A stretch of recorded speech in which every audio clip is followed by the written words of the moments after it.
Welcome to The Journey. Today, we're talking about how to use Instagram for your business. Let's jump in.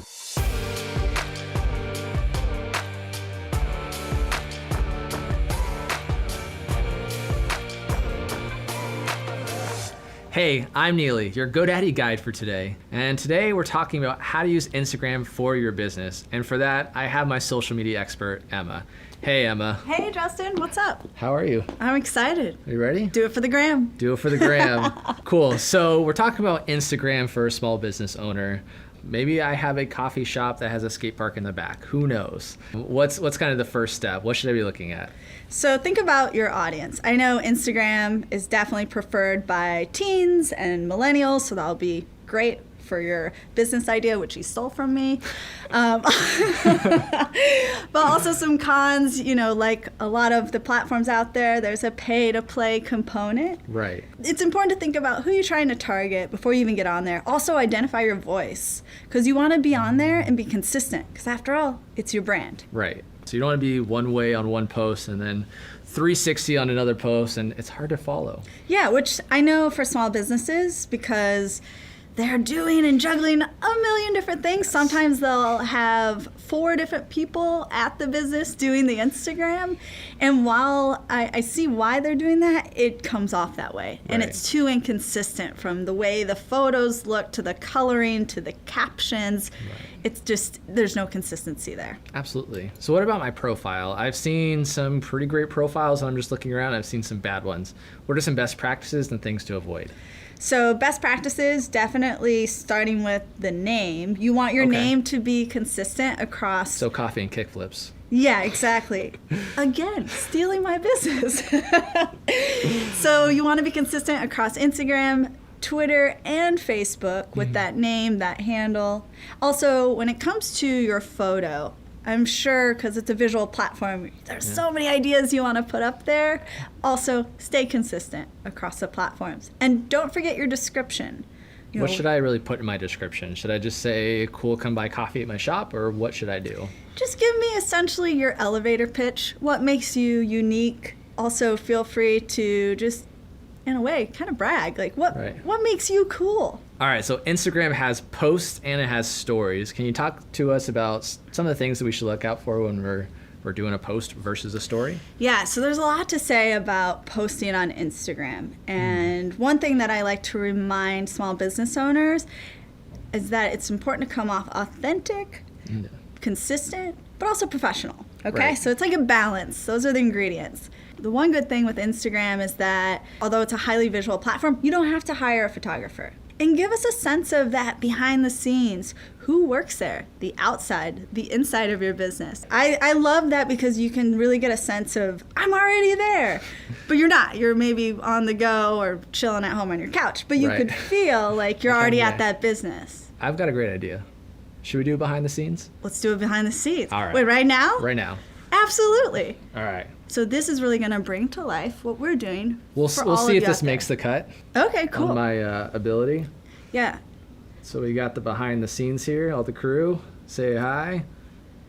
Please document this and then perfect height. Let's. Oh, come on, man. All right. Diving back in. So, line.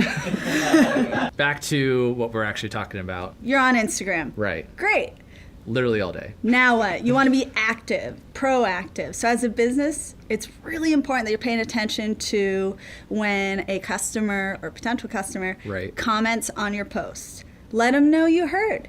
Like their comment, respond back. Also, if they're tagging your business or mentioning, acknowledge that as well. And that can help with customer retention. I mentioned a business that I was at, and I was traveling and doing my own thing on the road. And I just mentioned them because they had this amazing soy latte, and I was stoked on it. Sure enough, they respond back with this genuine message of thanks for my business. And even though I preach about this all the time and educate business owners on doing this, and it happened to me, I felt truly valuable, and it made my day. So I'm more likely to go back and do business with them. Yeah, I love it, right? we have an easy way just to actually talk to people. Like if you go up to a random stranger and say hi, they're like, wait, what are you doing? Yeah. But on Instagram, it's just the norm. Or if you call me, don't call me. Who calls? Who calls people? It's 2019. So cool. So give us the lowdown on just Instagram search. Yeah, so Instagram search is really helpful if you're looking to, for example, grow your following. You want to look for a target audience of your own.